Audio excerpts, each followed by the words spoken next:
तो गाइस आज मैं देख कर आया हूँ जेम्स कैमरॉन की अवतार 3, जिसका वेट हम काफी टाइम से कर रहे थे। और वैसे सच बताऊं तो मैं वो मूवी एवेंजर डूम्सडे के ट्रेलर को देखने के लिए गया था। खैर डूम्सडे के ट्रेलर में मुझे ज्यादा कुछ देखने को नहीं मिला, वही सब दिखाया जो आजकल हर जगह पर चल रहा है और जिसके बारे में मैंने वीडियो भी बनाई थी। बट ऐसा सुनने में आया था कि डूम्सडे के 4 टीजर ट्रेलर बनाए गए हैं, अवतार 3 के शोज में अलग अलग हफ्ते में दिखाए जाएंगे। अगर बात करें तो इस हफ्ते जितने भी शो रहेंगे थिएटर में, उसमें एक ही टीजर दिखाया जाएगा और जो नेक्स्ट वीक लगेगा अवतार 3 का शो, उसमें एक दूसरा ट्रेलर दिखाया जाएगा, ऐसा हमने सुना है। वैसे मानना पड़ेगा कि डिज्नी वालों ने काफी अच्छी स्ट्रेटेजी लगाई है कि उनकी अवतार 3 मूवी भी लोग आए बार बार देखने एवेंजर्स डूम्सडे के ट्रेलर के लालच में। वैसे most of the Marvel fans इसी वजह से अवतार 3 मूवी देखने गए होंगे थिएटर में। वैसे back to the video, finally James Cameron हमें फिर से ले गए हैं पेंडोरा की उस खूबसूरत और इस बार उतनी ही खतरनाक दुनिया में। आज हम बात करने वाले हैं अवतार फायर एंड ऐश मूवी की। क्या ये movie way of the water से बेहतर है? क्या इस बार की ऐश पीपल की कहानी हमें रुला देगी? सब हम डिस्कस करेंगे इस वीडियो में, वो भी बिना किसी स्पॉइलर के साथ। चलिए शुरू करते हैं वीडियो को। मैं हूं अमन और आप देख रहे हैं फिल्मी अमन।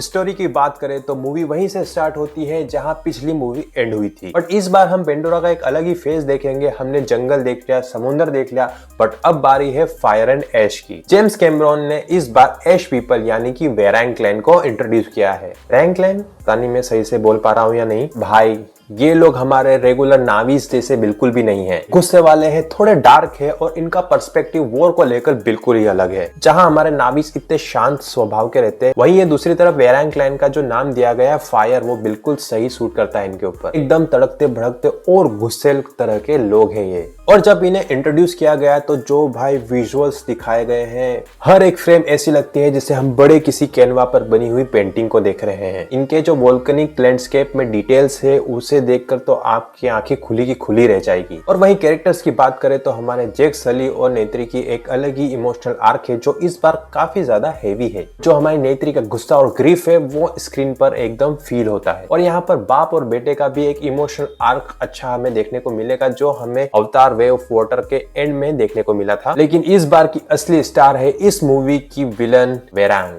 जिसे ओना चैपलिन ने प्ले किया है। ओना, पता नहीं मैं नाम सही ले पा रहा हूँ या नहीं। मतलब वो जब भी स्क्रीन पर आती है तो उनका एक अलग ही ऑरा हमको देखने को मिलता है। उनका जो कैरेक्टर है बहुत ही पावरफुल और डेंजर वुमन का है, जिसे उन्होंने बहुत अच्छे से किया है। यूजुअली हम देखते आ रहे थे कि अवतार मूवीज में जो ह्यूमंस है वो नावीज के दुश्मन होते हैं, विलन्स होते हैं, लेकिन इस बार इस मूवी में नावीज ही नावीज के विलन्स हैं। मतलब यहाँ पर जो नावीज और नावीज का जो कॉन्फ्लिक्ट होता है उसकी वजह से जो स्टोरी है उसमें एक नया टेंशन ऐड हो जाता है। प्लस इस बार की जो मूवी है उसमें जो स्पाइडर का कैरेक्टर है उसका जो डेवलपमेंट है वो एक काफी इंटरेस्टिंग मोड़ ले लेता है। और अब हम बात करते हैं मूवी का मेन कोर, मूवी की जो मेन बैकबोन है उसके बारे में। विजुअल्स, वीएफएक्स और एक्शन सीक्वेंस वाव, विजुअल्स वाव, वीएफएक्स वाव। मतलब जेम्स कैमरॉन ने वाटर फिजिक्स के बाद जो फायर और ऐश फिजिक्स पर काम किया है इस बार इस मूवी में वो काफी बेहतरीन है। मतलब जब हम मूवी में देखेंगे जो लावा फ्लो हो रहा है, जो ऐश जो फायर है वो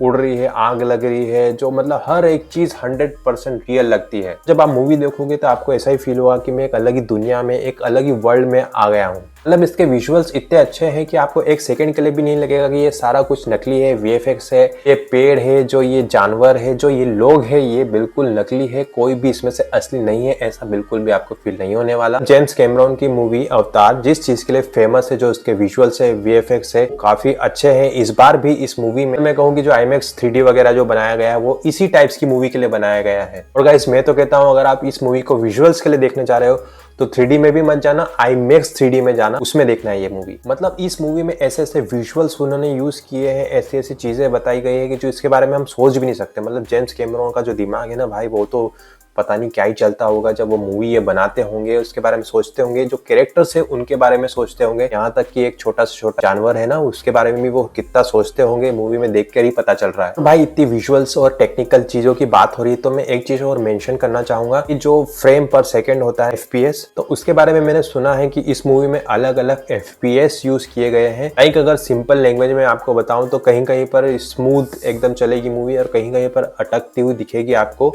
पता नहीं, मुझे दिखी नहीं, लेकिन ऐसा लोगों का कहना है कि जो एक्शन सीन वगैरह है उसमें हमें स्मूथ लगेगा एकदम। जो कहीं पर जो इमोशनल आर्क हो रहा है, कहीं बातचीत कर रहे हैं तो वहां पर थोड़ा अटकता हुआ दिखेगा। ये भी हो सकता है कि अलग अलग थिएटर में अलग अलग चीजें देखने को मिल रही है। होता है ना कहीं पर जो हम 3D के ग्लासेस लगाते हैं तो उसमें अच्छा क्लियर नहीं दिखता, लेकिन किसी और थिएटर में जाके हम देखते हैं तो एकदम वाओ क्लियर सा दिखता है। तो शायद उसकी वजह से जो VFX और विजुअल थे वो तो मुझे एकदम मजा आ गया। और अगर मैं क्लाइमेक्स की बात करूं बिना किसी स्पॉइलर के, तो जो एंड के 30 मिनट्स है वो आपको आपकी सीट से बिल्कुल भी हिलने नहीं देंगे। वो जो सीन है वो इतना ज्यादा इमोशनल और जो उसकी फिल्म मेकिंग है तो भाई देखकर मजा आ गया। और अब बात करते हैं, देखो गाइस तारीफ तो बहुत हो गई, मतलब जो अच्छी अच्छी चीजें मुझे लगी थी और थी मूवी में वो तो मैंने मेंशन कर दी। और अब जो चीजें नेगेटिव तो नहीं बोलूंगा, लेकिन मुझे थोड़ी ऐसी लगी कि और अच्छी हो सकती थी, उसके बारे में बात कर लेते हैं। बात करते हैं मूवी की स्टोरी की। तो जो मूवी है वो इतना टाइम बाद बनी है, हम सबको पता है, शायद लगभग 3 साल या उससे भी ज्यादा हो गया, लेकिन काफी लंबे टाइम के बाद ये मूवी आई है। तो हमने सोचा था कि जो मूवी की कहानी है वो कुछ पिछली मूवी से हमें डिफरेंट देखने को मिलेगी। एक बार जेम्स कैमरन ने अपने इंटरव्यू या कहीं पे गए थे शो में, वहां पर उन्होंने कहा भी था कि जो उसकी जो स्क्रिप्ट लिखी है, जो स्टोरी है, इतनी खतरनाक लिखी गई है कि जो उनके जो साथ में जब मीटिंग कर रहे थे तो बैठे थे तो उनके एक बंदे ने उठ के बोला कि क्या लिख दिया आपने, वाव। तो ऐसा कुछ वाव टाइप का मुझे नहीं लगा मूवी में। एज अ स्टोरी की बात कर रहा हूँ। देखो फर्स्ट वाली जो अवतार आई थी उसकी जो स्टार्टिंग से लेकर एंड तक जो स्टोरी थी वो पूरी मतलब लगा कि सेटिस्फाई हुए कि हाँ मूवी जब एंड हुई तो हाँ अच्छी एंड हुई। फिर उसके बाद आई वे ऑफ वाटर। तो उसमें हमें दिखाया गया कि जो जैक सली की हमारी फैमिली है वो अपना जो घर था उसको छोड़कर किसी और जगह पर चले गए हैं, वे ऑफ वाटर में चले गए हैं, वहां पर एडजस्ट हो रहे हैं, ये सब हमें दिखाया गया था। तो उस मूवी की भी स्टोरी ठीक ही थी, इंटरवल तक ठीक थी। उसके बाद हमें कुछ अच्छा लगा देखने को, फिर वो एंड हो गई, खत्म। बट हमने सोचा था कि अवतार 3 फायर एंड ऐश आएगी, उसमें कुछ हमें अलग दिखाएंगे, स्टोरी अलग होगी, लेकिन फिर से हमें वही सब देखने को मिलता है कि हमें एक अलग क्लेन इंट्रोड्यूस करा दी गई है और जो हमारे कैरेक्टर्स है वो अब उस क्लेन से लड़ाई कर रहे हैं,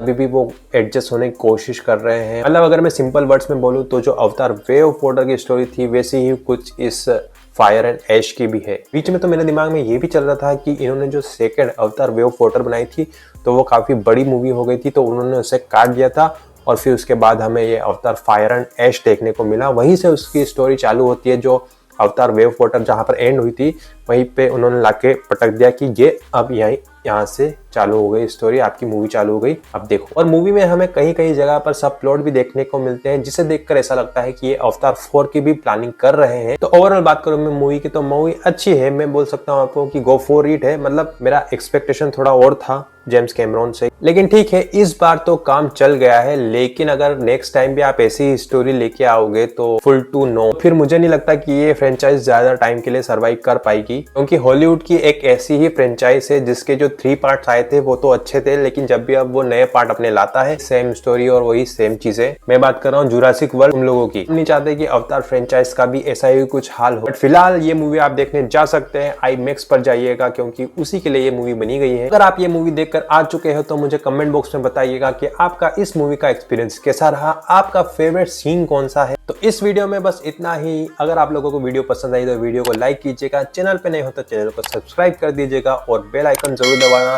ताकि जब भी मैं अपना नेक्स्ट वीडियो अपलोड करूंगा तो आपको नोटिफिकेशन मिल पाएगा। मिलते हैं आपसे नेक्स्ट वीडियो में, तब तक के लिए बाय, टेक केयर।